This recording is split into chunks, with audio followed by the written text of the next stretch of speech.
السلام عليكم ورحمة الله وبركاته حبايبنا الحلوين، حبايب مأكولة ان شاء الله. مع بعض النهاردة الفيديو بتاعنا هنبدأ به ان شاء الله، ونقول اللهم صل على سيدنا محمد وعلى آل سيدنا محمد اجمعين ان شاء الله.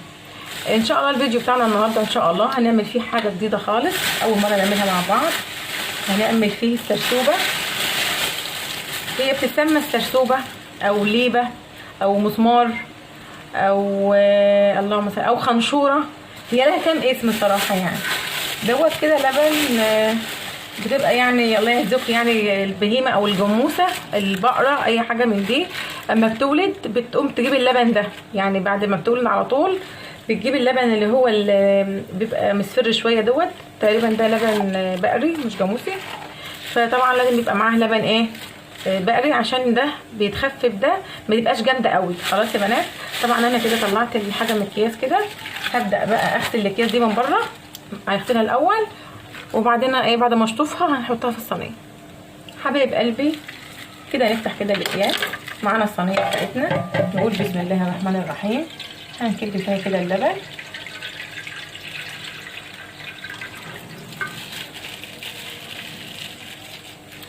ونرجع نكب كده اللبن اللي هو بتاع السرسوبه ده. دي طبعا ما بتحطش عليها اي حاجه خالص يا بنات، يعني ما بتحطش لا ملح ولا سكر ولا اي حاجه، هي بس كده بس.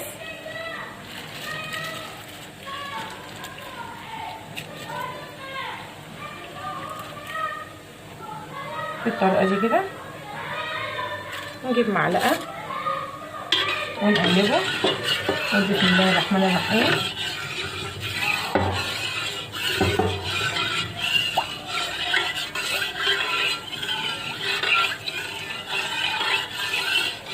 هنبدا نحطه على نار هاديه جدا الاول على البوتاجاز، وبعد كده هندخله الفرن. هروح معاكم على البوتاجاز اوريكم هيبقى شكله ايه. حبايب قلبي زي ما احنا شايفين كده ولعنا عليها وغدينا النار، هنقلب فيها كده عشان اللبن الابيض يندمج مع اللبن الاصفر. هنقلبها كده بالطريقه دي كده.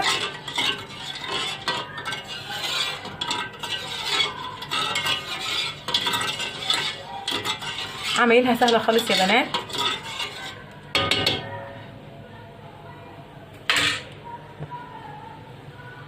هنسيبها على النار لما تقرب كده تجمد معانا كده من الحروف، هنطفي عليها وندخلها الفرن. حبايب قلبي اول ما بيغلي كده بالطريقه دي كده ويبدا يجمد كده من الحروف، خلاص كده طفيت عليه النار، هدخله بقى الشوايه واوريكم بعد ما حبايب قلبي مأكوله. وكده خلصنا السرسوبه، دخلناها في الفرن بتتحمر الوش بتاعها. معانا كده كيس كايزر كان في التلاجة، كل ما تفضل واحده او اتنين كده بتحطه في التلاجة عشان ما نضيعهمش. لما نعمل كده كميه كده، يعني ملينا الكيس كده بالكميه دي كده اللي احنا شايفين. هنبدا بقى شغلنا كده الشوايه، طبعا حاطين فيها صينيه السرسوبه. هنبدا بقى نقسم كده الايه العيش عشان ندخله في الفرن. البنات الصغيرين ده ما بيترماش يا بنات، بيتعمل به ان شاء الله بنعمل بقسماط. خلاص البقسماط دون بنعمل له بقى الكفته، بنعمل له بانيه، بفتيك، اي حاجه انتوا حابينها بتعملوها ايه بيه ان شاء الله. شوفوا العيش بسم الله ما شاء الله زي الفل ازاي، كان في التلاجة ما شاء الله جميل اهو. هندخله الفرن كده نحمصه مع بعض ونعمله ان شاء الله بطريقه سهله خالص. عملناه قبل كده مع بعض برضو على القناه، ده في الاول خالص زي ما احنا شايفين كده. بنشق الايه بنشقها اتنين كده عشان تتحمص معانا بسرعه، تتحمص معانا بسرعه ونفركها بسرعه وتبقى بسم الله ما شاء الله بقسماط جميل نضيف عاملينه في البيت بايدينا زي الفل، احسن من اللي بنشتريه، لان احنا بنبعت نشتريه بيبقى فيه رمل. اكتر الاوقات الصراحه بيبقى فيه رمل. طبعا اللي بتيجي تشتغل بيه وتلاقي فيه رمل بيترمى مش بتعمل بيه حاجه. شوفوا بسم الله ما شاء الله القلب من جوه زي الفل ازاي، ده خساره نرميه، حرام والله. يعني ربنا بيحاسبنا يعني على اي حاجه بنرميها، فربنا بيحاسبنا ايه عليها. هنبدا كده نفتحها كده اهو يا بنات، حاجه سهله خالص في البيت وما كلفتناش حاجه، تعتبر ببلاش، لان احنا كده كده ما احناش يعني ما استعملناهوش. طبعا اللي تحت نشف شويه، ماشي، ده نشف شويه ازاي شايفين، اللي تحت نشف اهو، بس نشف بس قلبه زي الفل اهو كده. بقى ايه الصاج بتاع هندخل بقى الصاج زي ما احنا شايفين كده، زي ما احنا عملناه كده في الفرن. الشوايه كده هتحمره وهنشوفه مع بعض. حبايب قلب الصينيه طلعت من الفرن، بسم الله ما شاء الله شكلها جميله. اوريها لكم من كل جنب اهو ان شاء الله. بس طبعا هي لسه سخنه جدا، لسه سخنه، ما تتقطعش ولا تتاكل دلوقتي خالص. اما تبرد بقى بتبقى تطلع خرط كده شكلها حلو قوي لما تبرد يعني. طبعا انا حطيت الصاج الاولاني بتاع العيش، عايزه اوريه لكم. قطعت بقيته كده هنا اهو. حطيت الصاج الاولاني، ودول برده يتحطوا ايه شويه كده في هيبقى نص الصاج يعني، بس مش مشكله. هطلع بقى الصاج الاولاني افركه معاكم، وبعدين نبقى ايه نكمل بقيه الكميه. طلع كده اللي في الفرن بسم الله ما شاء الله، وهو لسه سخن بفركه كده. عايزه اقول لكم ان هو اتحمر من الوشين زي ما احنا شايفين كده. هنفركه كده وهو لسه سخن. سخن قوي قوي يا بنات يعني صراحه على ايدي. هستنى بس اما يستهدى كده شويه وهكمله. طبعا هي بردت شويه عن الاول. بدات كده جبت طبق زي ده كده وحطيت فوقه مصفى، اي مصفى واسعه عندك. ابدا بقى اقول بسم الله الرحمن الرحيم. هنبدا كده نجيبها كده ايه قطع كده ونفرمها بايدينا كده، سهله جدا جدا. طبعا الشوايه لسه شغاله، فاحنا لو لقينا حاجه طريه يعني مثلا زي القلب ده مثلا كده طري، بنرجعه تاني الصينيه عادي مفيش فيها اي مشكله. خلاص بدل ما احنا واقفين شغالين مفيش فيها اي مشكله.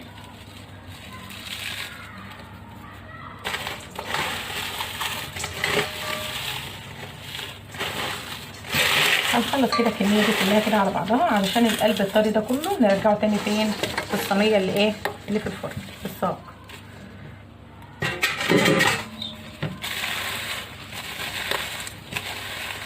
شايفين يا حبايبي ما شاء الله. عايزه اوريكم بس النتيجه هتبقى ما شاء الله جميله. حتى لو اتحمر يعني لو حته متحمرت قوي مش مشكله عادي، اللي عاملينه بايدينا ونضيف زي الفل.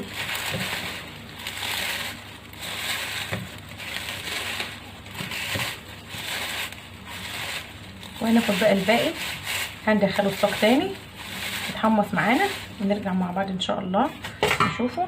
شايفين يا بنات ما شاء الله بقى احلى من الجاهز 1000 مره.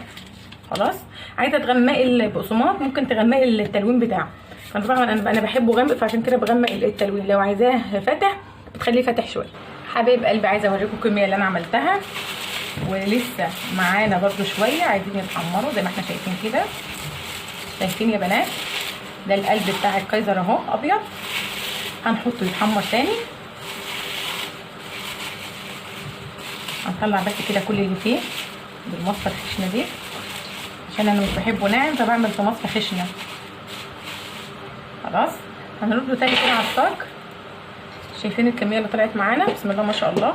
لو انت حابه تحمري ده بعد ما تخلصي ممكن تحطيه في الصاج تحمريه برده يعني، بس انا شايفه ان لونه كده ما شاء الله يعني حلو. خلاص يا بنات لو انت حابه تحمريه كمان ممكن تحمريه كمان في الفرن. ده بقى شويه اللي طلعوا برده معانا اهو، هندخلهم كده تاني في الصاج كده في الفرن اهو. هدخلهم تاني الصاج وارجع معاكم ان شاء الله نكمل. وانا كده خلصت كل الكميه ما شاء الله اهي زي الفل. المتحمر دوت عيش متحمر عادي يعني مش بيعمل حاجه، هيبقى زي الفل ان شاء الله في الاكل.